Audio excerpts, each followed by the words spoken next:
What's up guys, Omni here. You guys know how it goes, another day, another video. Last night I tweeted I sleep. What recent news topic, tweets, videos you want me to talk about tomorrow? If you're watching this video when it released, happy Monday guys. Hope you guys had a great weekend. No special announcements. I do have a few small facts for you guys that you probably need to know, a little bit of a needs to know segment. So yeah. As a reminder, if you guys can just double check that you're subscribed to the channel, that would be pretty cool. And yeah, let's get into the needs to know segment, things that you guys probably need to know. I'll keep it short and sweet for you. So first thing you probably need to know in anime weeb news, and Serval said this, Konosuba, a very popular and humorous anime series, will be getting more anime. Crunchyroll broke this yesterday. Breaking, Konosuba officially has more anime in the works. It's one of those few animes that didn't have anime for a really long time and people weren't sure if they were going to actually come out with another season. And yeah, it happened with this. We were just waiting for Hunter x Hunter. Yes, I said Hunter x Hunter, not Hunter x Hunter, but yeah, just give me some more Hunter x Hunter and I'll be happy. Number two, what you probably need to know, Space Jam came out this weekend and I heard it was garbage doo-doo butter. Like obviously they make Space Jam for little kids, but at the same time, I feel like the OG Space Jam with Michael Jordan was actually pretty good. So I don't know. Number three, what you probably need to know, there's some really huge spoilers going around when it comes to Dragon Ball Super, so be careful going on the internet. My advice to you is to mute the Vegeta tag. That's it. I'm not going to tell you anything else, but just mute that tag if you do want to avoid spoilers around that character. And yeah. And finally, number four, and what you need to know, and I'm just going to take this straight from Emily in Boston because these are some of the topics that I was already going to let you guys know, but she put it all up there for me. Appreciate it, Emily. Pokemon Go Fest happened. It was a Pokemon Go Fest. K-pop band 17 renewed their contracts with their label, Pledis Entertainment, which means they're not retiring or graduating anytime soon. I actually heard about this. I am into a little bit of K-pop, and yeah, people were really excited to hear about 17 renewing their contracts. And then finally, respectfully, Justin teased a new Kanye West album. Apparently Kanye West is coming out with another album CD. This is, I don't know if this album or this CD was like post breakup or prior breakup or a combination of both, but apparently a lot of people are saying that this new Kanye West CD is going to be kind of raw. Apparently it's back to cursing again. I don't know. Some people are wondering if we're going to get OG Kanye, you know, that would be pretty nice. I really liked OG Kanye, but yeah, well, that's the needs to know segment. Now let's get into some of the bigger topics that you guys wanted to talk about. So guys, this one's pretty big and it kind of pisses me off. Never Saw It said MxR plays hit by a random surge of demonetization with no explanation from YouTube. So you guys know we talk about on this channel all the time how YouTube is constantly screwing over their creators, and a lot of times their biggest creators. We don't even know how many small creators getting screwed over because they don't even have a voice to kind of signal these kind of things. But yes, it even happens to the biggest of them, and the biggest one seems to be recently with MxR Plays. If you guys aren't familiar with this channel, these guys basically review Reddit channels, and they use these clickbait thumbnails with a bunch of suggestive stuff. Is, you know, it's either your cup of tea or not, but they're absolutely hilarious, and these two are absolutely funny on camera. So yeah, the video came out a few days ago and it was titled "Today Was Not a Good Day for Us." It's got about 708,000 views, and in this video they talk about how YouTube basically went down for the past 2 or 3 weeks of all of their videos and demonetized everything. Now normally when you upload a video on YouTube, right, you got to get it manually reviewed. These guys are probably a little sus in terms of the channel views. So they have a person come in and greenlight all their content ahead of time so that they know that what they're doing is right. And if someone comes in and gives it a yellow one, then they'll change the thumbnail and they'll fix it. So yeah, both Henry and Jeannie, they go through an actual manual review process with someone from YouTube who's actually live. However, someone else who was basically reviewing one of their recent videos, I guess, decided to mark that video as demonetized and then just went down the entire videos, almost half of their videos they said from recent, and just turned them all yellow. But I guess they really didn't like it because then whoever was in charge of that came down to their channel and then just demonetized their entire last 2 weeks of videos within the span of like 20 minutes. So I have no idea how they even had the time to watch all of our videos, but he just went down the list and just demonetized everything we uploaded in the last 2 weeks. And yeah, they didn't watch the videos. Again, probably one vindictive person who, I don't know, maybe might be new to the channel was just like, I don't like this video and I don't like the entire library of videos that they post. I actually don't understand the process of, if something's already been manually reviewed by YouTube, why would they go back and manually review it again? Like, doesn't that defeat the purpose to have people over checking other people who've already said that this is acceptable, like it's kind of garbage, and this really sucks for these two. But yeah, guys, there's more to it. If you watch the actual video, you know, Jeannie kind of starts breaking down a little point, and you can tell, you know, Henry's trying to hold back as well, because this is their channel. This is the channel that they started with themselves, and it's obviously it's their baby, and it's their main source of income, and it's their content, it's their creation, and they're trying to do things right. You know, it's not like they're trying to skirt, you know, above the algorithm. They're not trying to break any laws. They're trying to work with YouTube, but then someone at YouTube decides that they don't want to work with them. But yeah, that's the situation, guys. I'm hoping that, you know, kind of signal boosting this is going to help the situation, or at least just bring more awareness. I feel like the only way that you can get things like this fixed on YouTube is to is to talk about it, and it has to be like us. Other content creators have to kind of band together and bring awareness. Otherwise, YouTube is just going to continue doing what they do, and hopefully they stop abusing this channel, because they make some really good content. Questionable, yes, but if you're into that thing, and I'm a huge fan of these guys, then it's right up your alleyway. But yeah, that's the situation with MxR Plays. So Minty said, Twitter got pissed at Tommyinnit because someone in his chat called him an honorary lesbian, and he didn't play the situation that well / clip. Oh boy, yeah, that's probably not gonna go well. If you guys don't know, Tommyinnit, Minecraft YouTuber, probably one of the most popular Minecraft YouTubers outside of Dream that a lot of people know. Streams a lot on Twitch, crazy amounts of clout, crazy amounts of viewers. He's just huge. He's absolutely huge. Tens of millions of subscribers on YouTube, and I think he's young. I don't think he's like 17 or 18 or something like that. He's still just a kid, but the Minecraft fan base, as we've talked about before, they tend to do creepy things when someone's underage, and even when they're of age, I don't know how to define them. Anyway, this tweet says, Tommy neg, which I just learned, if you have neg, it's supposed to be a tone indicator to let you know that they're about to talk negatively about someone. I don't know why this became a thing, but it's here. Someone tell Tommy that his lesbian jokes aren't funny. Like, literally, what is this? And it's a 43-second, I would say, clip that we'll watch. Tommy apparently, I don't know, we'll see. Get around here. Tommy, how is that honorary lesbian? Am I? I just don't know. I just don't know if I'm a lesbian. I know that it comes with time and you have to figure it all out, but I don't know if I could be, if I qualify. I sure hope I do. Yo, I'm fucking, this tree just kissed me. Oh my god, I felt the tingles in my tummy. If I am, then I'm all for it. But I need to work out, yes? You do not? Okay, alright, fine. That's it? That's what he's getting canceled for, bro?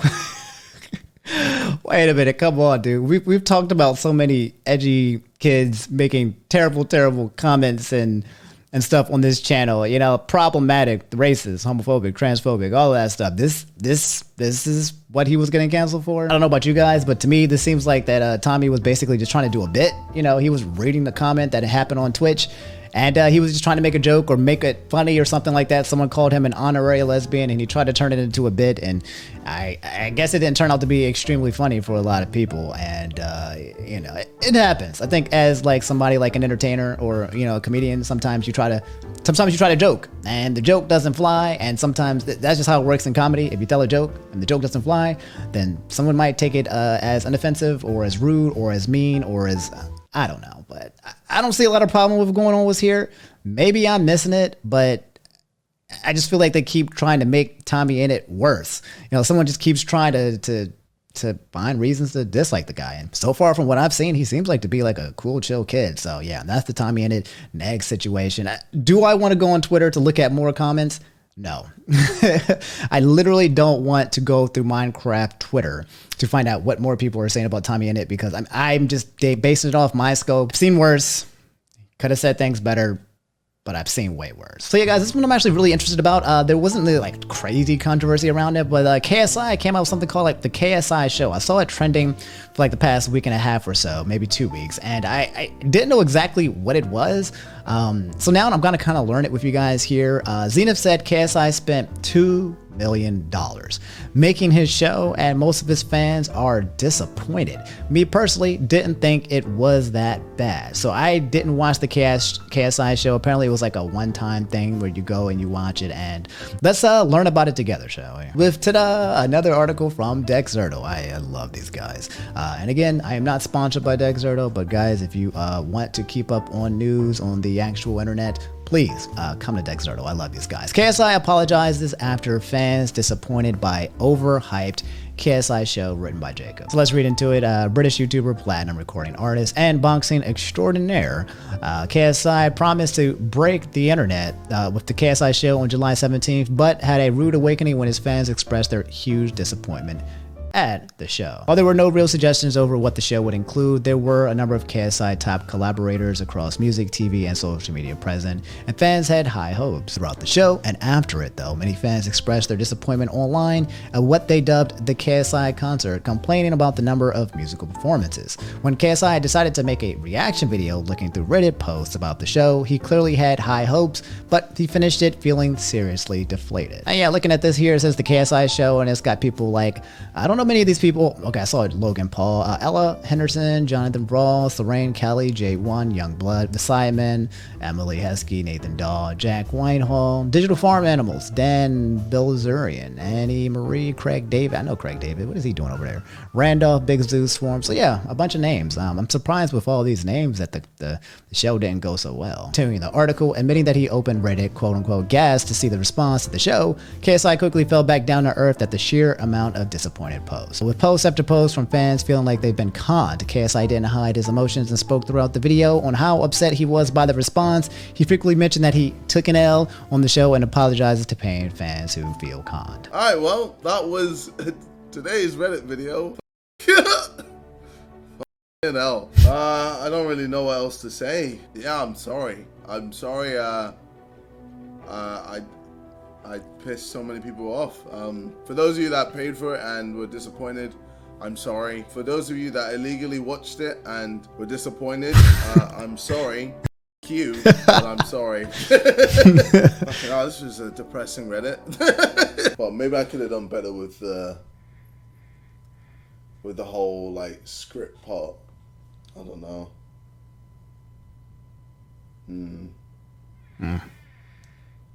Maybe I could have done less music.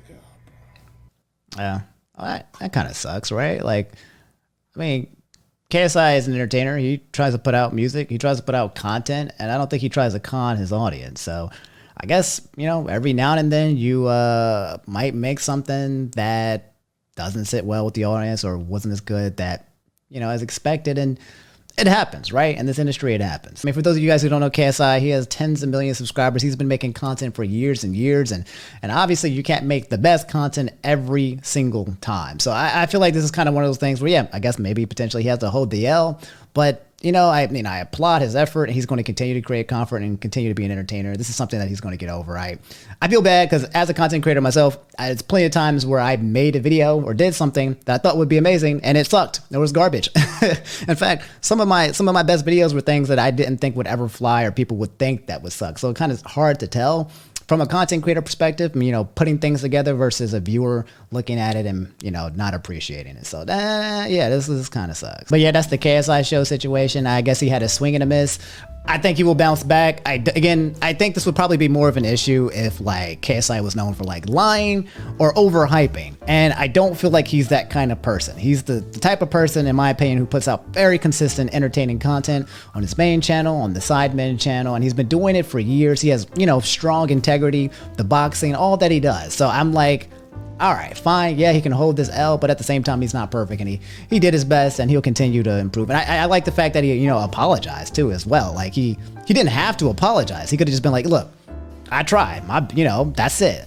I tried to do something that wasn't that great, but I'm not going to apologize for doing my best, kind of thing. Some people might have had that attitude, but I think the fact that he was apologetic about it, and, you know, shows that he's kind of like, you know, he cares about his audience and what they think. So yeah, that's KSI. So we're going to wrap up with this Nintendo related news. And this is a tweet that doesn't happen very rarely. What's happening with Nintendo here with the Nintendo Switch OLED and this news does not happen. In fact, I don't really even see this account post that often. And what they're posting here appears to be actual litigation type, like Nintendo's pissed. If Nintendo's posting on this tweet and talking like this, they're not putting little Marios and Waluigi's and memes and stuff, this means that Nintendo's serious and they're pissed. A lot of you guys pointed me to this Twitter account. It said a news report on July 15th, 2021 claimed that the profit margin of the Nintendo Switch OLED model would increase compared to the Nintendo Switch.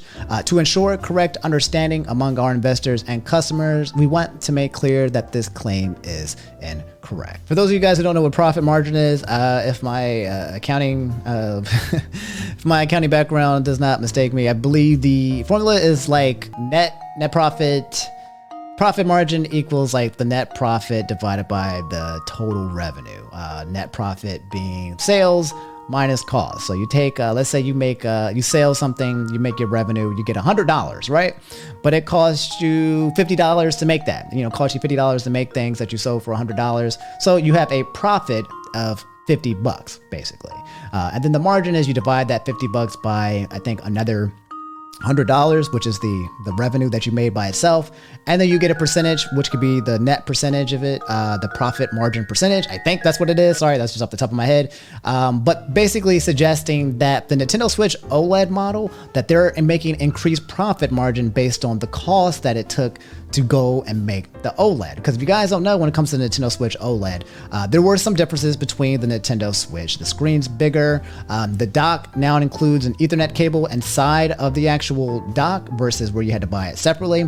And people were suggesting that the cost to create the OLED was very cheap compared to how much they inflated the price. And I believe there was an article that was made by Bloomberg, which we'll go over in a second, that kind of suggests this. Anyway, continuing with the tweet, it says, we also want to clarify that we just announced that Nintendo Switch OLED model will launch in October 2021 and have no plans for launching any other model at this time. Basically taking away any kind of suggestion that Nintendo is currently about to release a Nintendo Switch Pro, which we all know is currently being done by Steam Deck, aka Valve. They're making their Steam Deck, which kind of feels like a Nintendo Switch Pro, except you can play like everything in the world on that thing, even probably some Nintendo Switch games in the future. But let's see why they made this tweet. Apparently there's a Bloomberg article, but Nintendo's pissed. So guys, I found the OG article made by Takashi Mochizuki, July 14, 2021. That was 5 days ago. Nintendo Switch's big price hike takes gamers into new territory. Now, I'm not 100% certain if this article has been revised since the announcement from Nintendo, which happened actually late last night. So let's go ahead and read it and see what it has to say. The summary here says, price bump expected to improve company's profit margins. Original 4-year-old Switch has shown no signs of slowing. So it's a quick article. We're going to go ahead and read it really fast. I'm just curious to see what this article says, because if Nintendo responded to it, then whatever is in here really pissed off Nintendo. I wonder if they might even seek damages or something like that. Like if Nintendo speaks out, they usually ignore everyone and everything. So for them to not ignore you and kind of like look at you, you know, like usually they're just looking forward or looking this way, right? But if they look and face and turn at you, bro, that ain't good. You don't want Nintendo looking at you. Nintendo Co's decision to increase the price of its Switch console with an updated model set for October will test new waters for console makers who have traditionally sought juice sales by slashing prices instead of raising them. Virus outbreak reconfigured expectations across the gaming industry, blah, blah, blah, blah, blah. Let's just get to the nitty gritty. Now, Nintendo is betting this momentum can be sustained with a new $350 model, a jump from the standard model's OG price of $300 and a repudiation of traditional console economics. In an industry where consoles typically get midlife price cuts, the Switch is moving into a higher tier,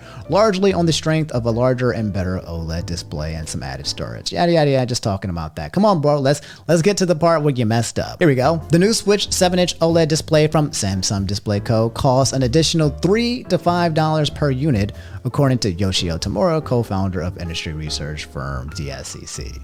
Increasing the internal storage to 64 gigabytes is a further $3.50, according to Omnia's Akira Menimikawa. So basically saying like, here's how much it costs to make the upgrade that you made for the OLED. The other added components, such as the new console stand and LAN port, are thought to add a few dollars more. Nintendo has been selling the Switch at a profit since its launch. A Nintendo spokesman declined to comment. So guys, here's where Bloomberg starts to dig themselves into a hole here with this article. It says the conventional cost model for consoles is to start selling them at a loss in order to secure wide adoption and to recoup that investment through software sales and improvements in manufacturing efficiency over time. Sony PlayStations 3, 4, and 5 all started life that way. I didn't know that. Should Nintendo's change in strategy boost Switch sales momentum even with the price hike? It could set a precedent for charging more across the industry, said Ace Research Institute analyst Hideki Yasuda. Sony could have priced its latest PlayStation generation higher as demand for the PlayStation 5 has far outstripped supply and it's traded on resale market at double its retail prices. So now Bloomberg is basically throwing shade at Nintendo and saying how like Sony has been selling all of their systems at a loss, including the PlayStation 5, and PlayStation 5 could have been increased in price, but now they're probably suggesting that Nintendo is setting up a precedent that they can charge much more for a system, specifically not at a loss, going forward, which might drive Sony and Xbox to doing the same. But it's throwing shade at Nintendo. Investors have so far taken a negative view of the new hardware and its pricing, with company shares down roughly 5% since the announcement last week, and its reactions have been polarized. Quote, Nintendo failed to provide enough added value to justify a $50 bump and the new hardware, according to Morningstar's head of equity research, Kazunori Ito said. Quote, the new hardware is barely half-baked and would do no help at all in sustaining the platform's momentum. The Switch had its peak last year and is only going to slow down from here. And yeah, guys, here's the last section. It says, quote, I don't see any reason why this model would flop, Toto said. Nintendo raised the new model's price as it doesn't need to cut prices for current models thanks to strong demand. Nintendo's domestic market, which provides 23% of the company's revenue, has historically seen console prices declining rather than growing. Moreover, with the pandemic's effects on Nintendo's key markets ebbing away, demand for its products can be expected to begin tapering off. And the last paragraph says, quote, Nintendo made a real bold decision because it's obvious that people would spend more on services and less on goods going forward. Sony Financial Holding senior economist blah blah blah said, from a macroeconomic viewpoint, the move couldn't be made if they even a slight concern on how well the console would do. So yeah, guys, I typed in Nintendo and Bloomberg on Twitter. A lot of people are basically pissed off at Bloomberg because they posted an article that could have a dramatic effect on shareholders' views on Nintendo and whether or not they made an oopsie whoopsie when making the Nintendo Switch OLED.